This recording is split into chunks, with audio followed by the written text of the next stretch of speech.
Shalom from Jerusalem. Bruchim habayim, as we say in Israel. Blessed are those who are joining with us. We are welcoming you into our homes in Israel to join us for the most important year in the Jewish calendar. On Passover night, in homes throughout Israel, we're going to be going through the Seder just like we're doing with you this evening. It is such a blessing to have people from all over the world joining us for this remarkable event. As you see, we're here ready for this festive, joyous Seder. Just for a moment, open up in your minds the book of Exodus, and you will see the story, step after step, how the Jewish people, first they were enslaved by the Egyptians, suffered for hundreds of years of persecution, and then the miraculous story of the salvation led by God through his messenger Moses as he took the Jewish people first through the splitting of the sea and then ultimately through the desert and to the promised land. Thousands of years, Jews, wherever they were around the world, sat down and experienced exactly what we're experiencing right here.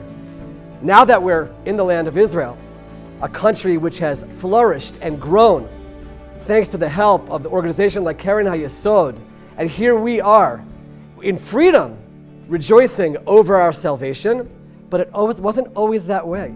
As all of us know, you're going to be hearing tonight from Jews who have moved to Israel from all around the world, people who have suffered in country after country in the worst of situations, and yet they sat down to celebrate the redemption from slavery in Egypt. The freedom that we are celebrating tonight is not just physical freedom. Physical freedom is one thing, but it's a spiritual freedom. It's a spiritual freedom that people of faith all around the world can relate to. The freedom to worship God, to be spiritual, to fulfill and live meaningful lives. And that is a big part of our salvation and our celebration this evening as well. This is not just a celebration of the Jewish people, but it's for all people of faith all around the world. And therefore we are so happy to have you with you. And now we're ready to dive in to the actual Seder. And we begin with a song that we have sung for thousands of years. As we start this night, we actually plan every step of the Seder. And we sing a song, and we invite all of you to join with us if you can, that goes through all the steps of the Seder. Grandparents, parents, children sit together, and they sing the song.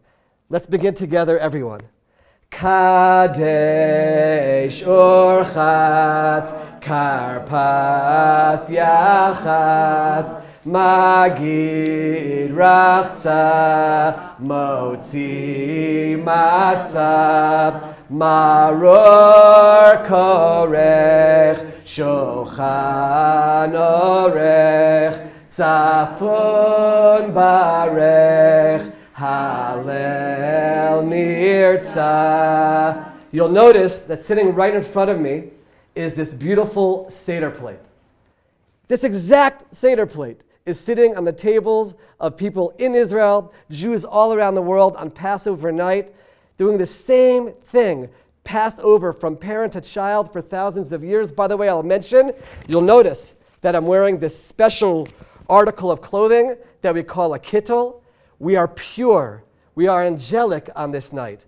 I happen to be wearing the kittel that belonged to my father of blessed memory. And now I get to wear this in front of my children. I have a pillow behind me with a pillowcase that my father used to use because we want to be comfortable on this night. We're usually sitting here for hours, and we want to make sure that we have the most comfort possible. One of the parts of the Seder plate, let's go through it and talk about it. First, we call it the shank bone. It's a reminder of the Paschal lamb, which we will talk about a little bit later. But in Egypt, on Passover night, the people of Israel had this Paschal lamb as a sacrifice to God to remember that God passed over their houses. Pessah, the Hebrew word means to pass over, and that happened on Passover night. We have an egg. What does the egg symbolize? The egg symbolizes the cycle of life. We might have very, very difficult times, but we know that redemption and salvation is coming. And that's our story as we experience the Exodus from Egypt.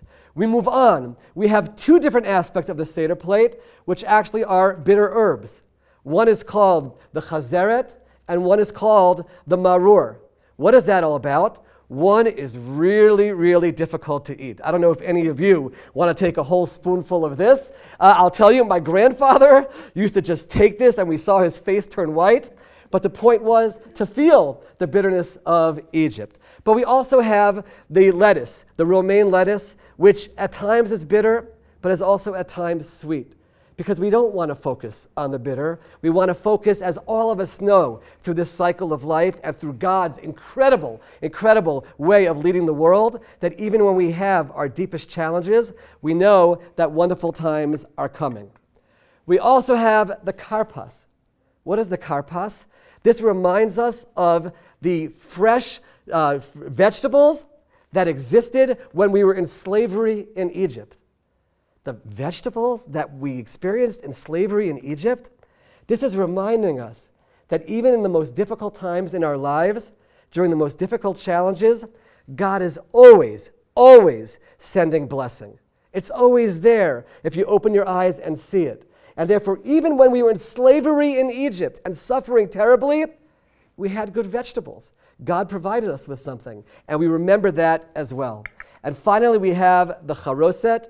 The charoset is actually very tasty. I remember my father's recipe very, very well, a mixture of nuts and fruits. And here also we have that same message. The message is, this is like the mortars that they used to make bricks while they were slaves, but it's also sweet because even that difficult time brought us to become a people. We unified as a people. It brought us to the point of the Exodus, the giving of the Bible at Mount Sinai, and ultimately getting to the Holy Land, the Promised Land, and the land of Israel. So this is our Seder plate, and there's one more aspect which we'll get to a little bit later on, but we cannot forget the matzah. Every single Seder table will have the matzah, and we'll talk about the symbolism a little bit later on, but it plays a major, major role in the Passover holiday, and especially in the Seder night.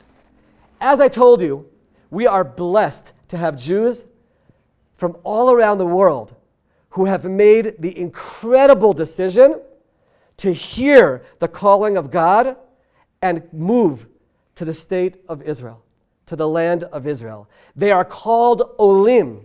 What is an oleh? Someone who goes up.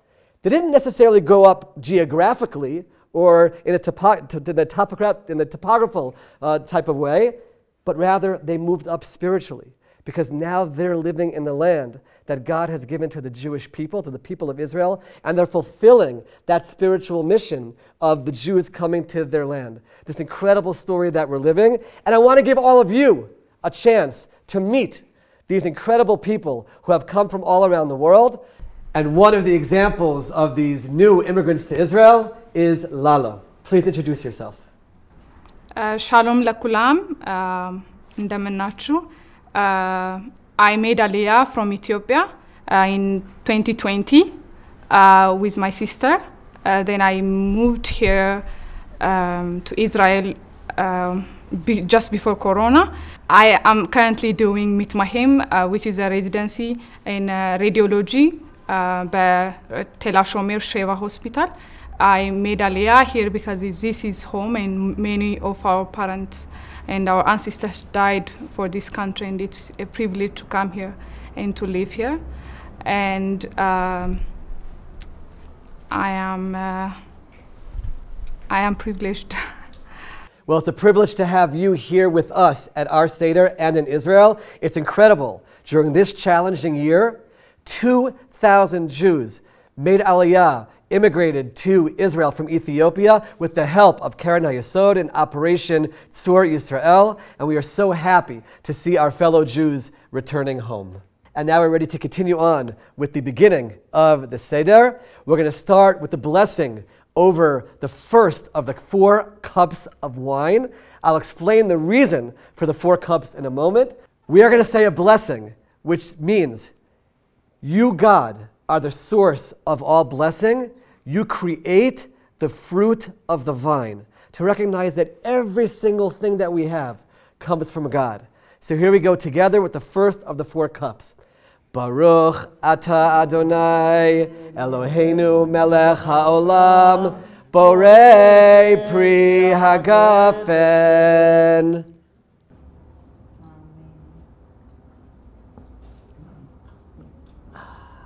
I have to tell you, there is nothing like wine from the land of Israel. Everyone agrees?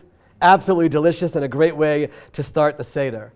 The reason why we have 4 cups of wine, if you look at Exodus chapter 6, verses 6 to 7, God uses 4 words when he talks about the Exodus. He says, I shall take you out from the burdens of Egypt. I shall save you from their servitude. I shall redeem you with an outstretched arm and with great judgments, and I shall take you to me for a nation. And by the way, that's not just the Exodus from Egypt, but in our lives as well. As we try to go through spiritual renewal and we go through repentance, we also go through 4 stages where we start by stopping the behavior we want to stop, and eventually God taking us to himself as his children.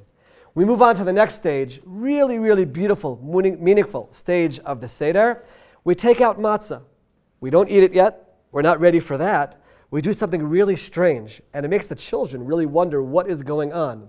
We are going to break the matzah in half, and let's do that. And then I'll talk about why we've done that. And here we go, doing yachatz.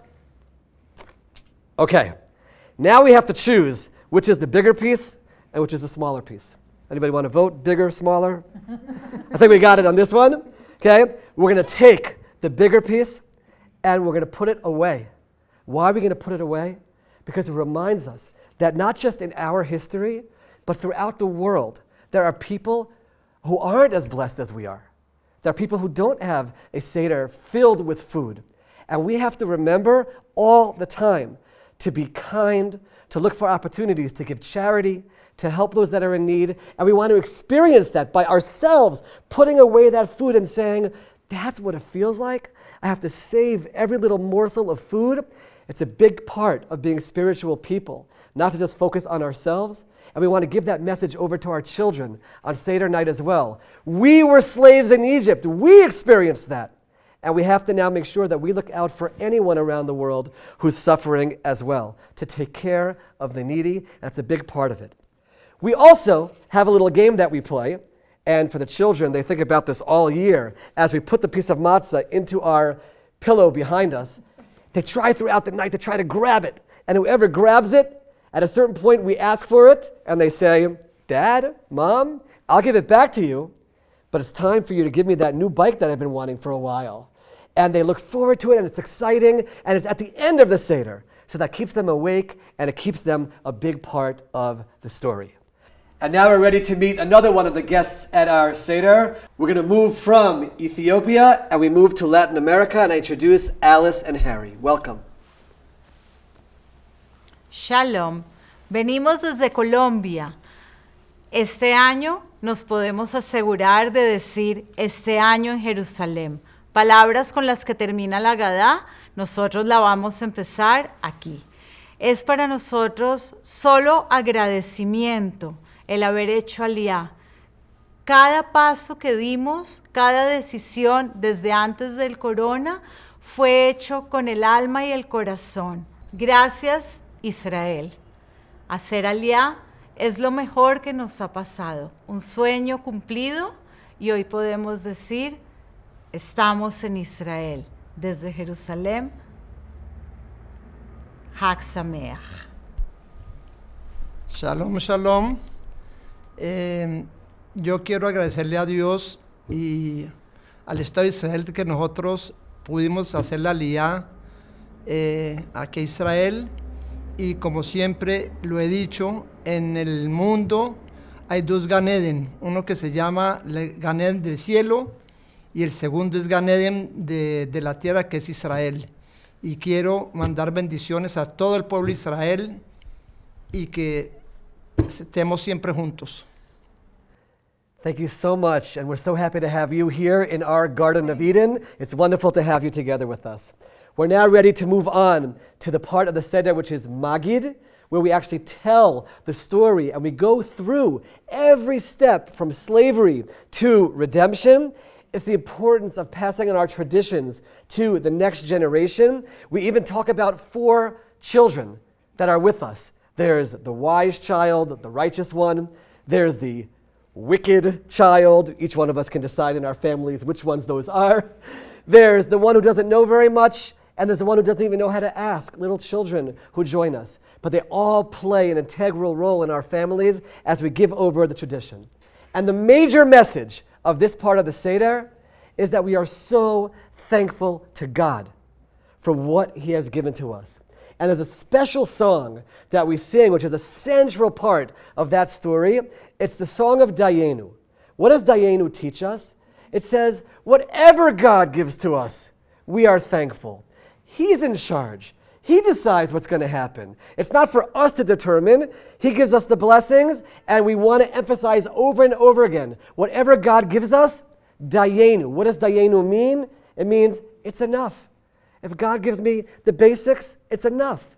If God gives me more, it's enough. And that's our thanks to God, which all of us as people of faith certainly share. So let's open up our Haggadah now, and everyone can join together with me as we sing joyously this wonderful song. Ilu hotzi anu mi Mitzrayim dayen. Together, dayenu, dayenu, dayenu, dayenu, dayenu, dayenu, dayenu, dayenu, dayenu. We say in Psalms 136:1, we give thanks to God for His kindness is eternal. Hodu la Hashem ki tov, ki leolam chasto. And that is part of our celebration on the Seder night. And one of the things we're thankful for is all the people that we have together with us at our Seder, and especially in Israel today, people who have come from all around the world and have made Aliyah, so many of them with thanks to your support, how you, as lovers of Israel, have helped people fulfill this prophecy of the ingathering of the exiles. And now I'm privileged to turn to Pilar, who's sitting next to me, to introduce herself to everyone. My name is Pilar. I'm 24 years old, and I made Aliyah 6 months ago. But actually, my story with Israel starts 10 years ago. I was part of the Nale program. I did my high school here in Israel. So since then, I've always known that I wanted to make Aliyah, that I wanted to live here. This is my place, my country. And I had a short period. I had to do a medical treatment in Brazil, so I wanted to be with my parents. I went there, and when that was finished, in the middle of the pandemic, I had the opportunity to make Aliyah, to come to Israel, and that's it. Now I'm gonna start studying psychology here in Jerusalem, and I have a sister here who did the army too, and my parents are planning to come as soon as they can. So we're all going to be here in Israel finally. Beautiful. That's so wonderful. And just think about that, coming to Israel during the pandemic, taking the most challenging time that we've had in years and making this a time to come to Israel. So welcome to Israel and welcome to our Seder as well. We're so happy to have you. You might notice that there's many different things on the table. We haven't talked about all of them. Why are there these strange animals in the middle of the table and the random people? First of all, the entire table is the splitting of the sea, this incredible, incredible miracle where God changes the rules of nature, because God's always in charge of nature. And we talk about the plagues, which involved animals and the people going through the sea. But the 3 most important parts of Seder night are 3 themes. One is Pessah. That is the sacrifice that we mentioned before of the Paschal Lamb. We think back to the time when we had a temple. We had a Temple Mount here in Jerusalem, and all the Jewish people would come and celebrate there together, and they would offer the sacrifice and express their great thanks to God. We also have the matzah, which I mentioned before, the matzah which we eat at the Seder and throughout Passover. When the Jews left Egypt, They ran so quickly because God's salvation happens like this in any situation in life, and they had no time for the dough to rise. So we remember that. We remind ourselves that God's redemption can happen at any moment, in any manner. We can't imagine how quickly it happens, and the matzah represents that as well. And then finally, we mentioned it before, we do have the maror, the bitter herbs. Every person in life, every nation has difficulties and has challenges. And we remind ourselves of that. We're all in this together, especially all people of faith who know, though, that salvation is ultimately going to come, and we focus on those three themes and those three foods during our Seder. We're now ready to hear another story from our new immigrant to Israel as we join together again from all around the world here in Jerusalem. And it's my pleasure to give it over now to Nicole to introduce herself. Добрый вечер.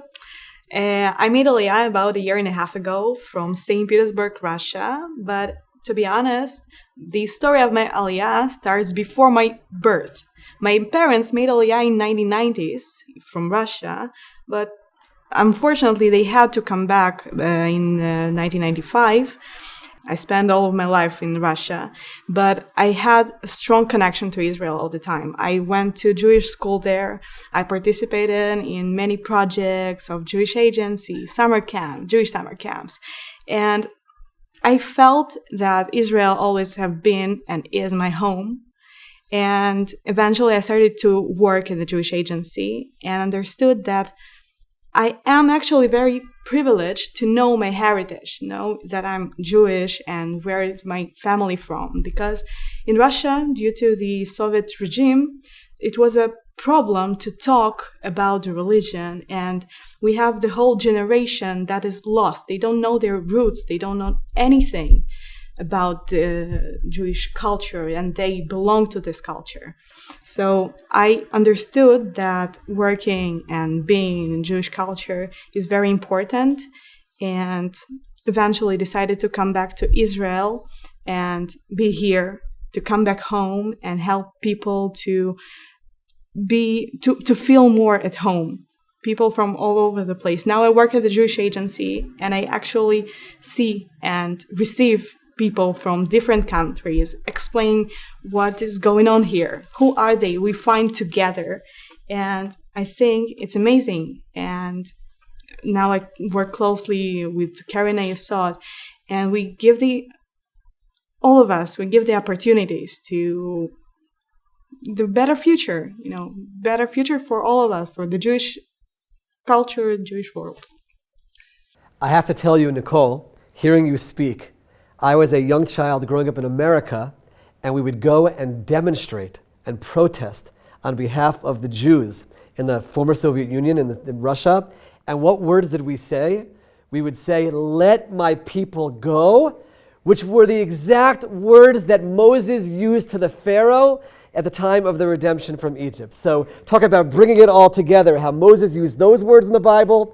We take those words and we used it, and now we get to see our brothers and sisters from the former Soviet Union freed and able to live here freely in the land of Israel. So welcome to Israel and welcome to our Seder.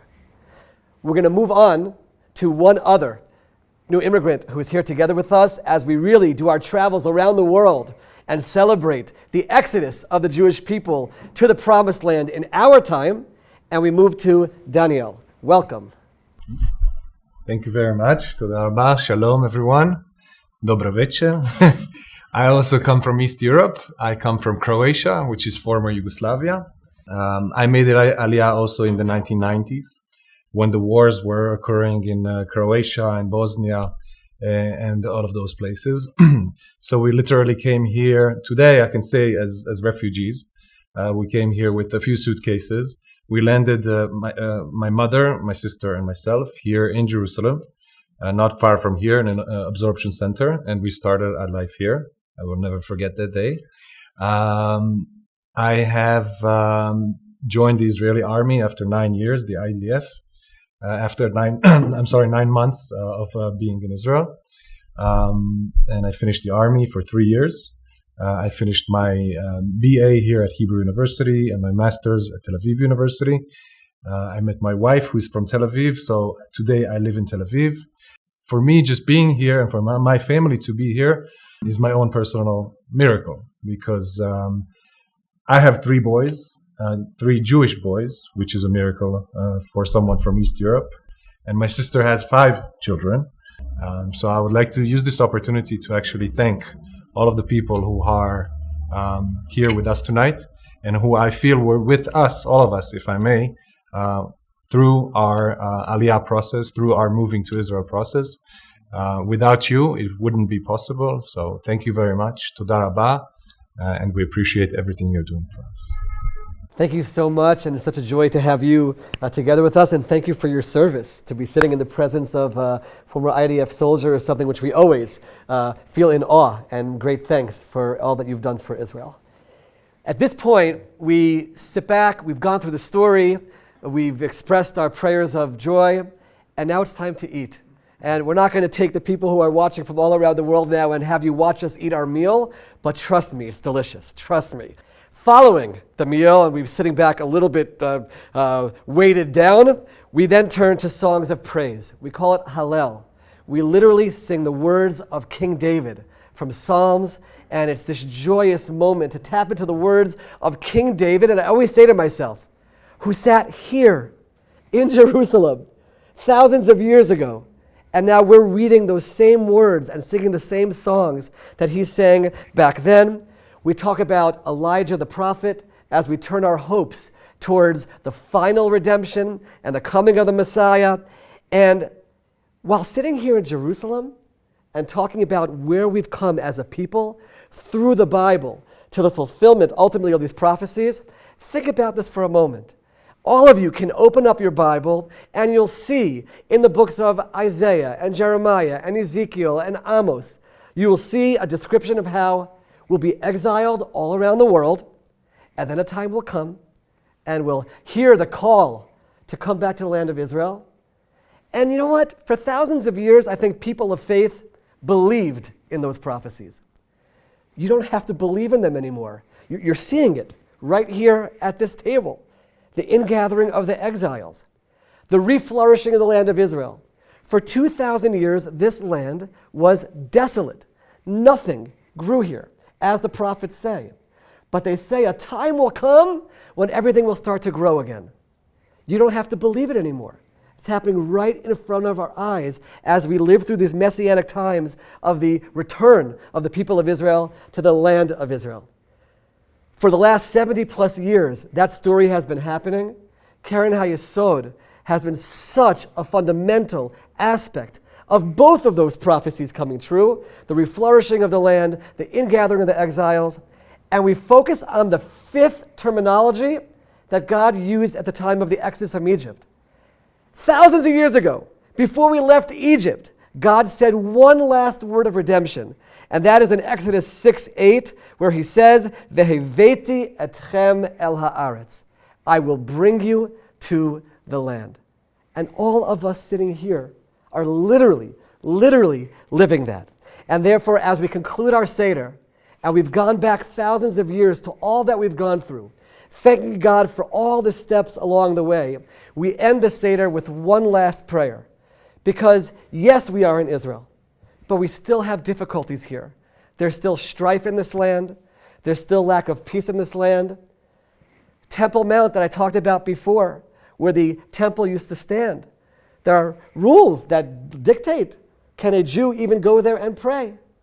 And we pray for a time where there'll be peace amongst all nations in Israel. One of the things we're so proud of is that Jerusalem is a place of holiness for all the major faiths around the world. And we, as a state of Israel, want to give everyone their place here. And therefore we say, L'shana haba b'Yerushalayim, next year in Jerusalem, the words that all of our ancestors used when they were suffering. My grandmother sang them when she was in Auschwitz-Birkenau, and now we're going to say it now as well, as we turn towards God, joyously, and look forward to the time of the coming of Messiah and peace, and a time when the Jewish people can truly be the light unto the nations as they're destined to be. So let's end our Seder together with that song. 1, 2, and 3.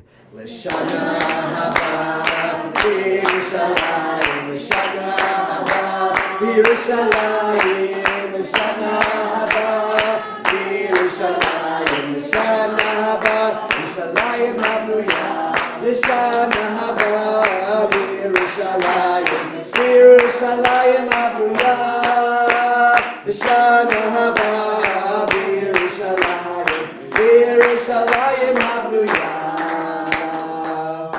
Thank you so much to everyone for joining us at our Seder. Thank you to all of you for watching all around the world. We thank you so much for your love and your support for Israel, for helping Keren and Hayessod be part of the miraculous prophecies that are coming true in our time, the ingathering of the exiles, the reflourishing of the land. You are part of what we are experiencing here in Jerusalem. Thank you so much for being part of our Seder, for coming into our homes. Wishing everyone a happy Passover.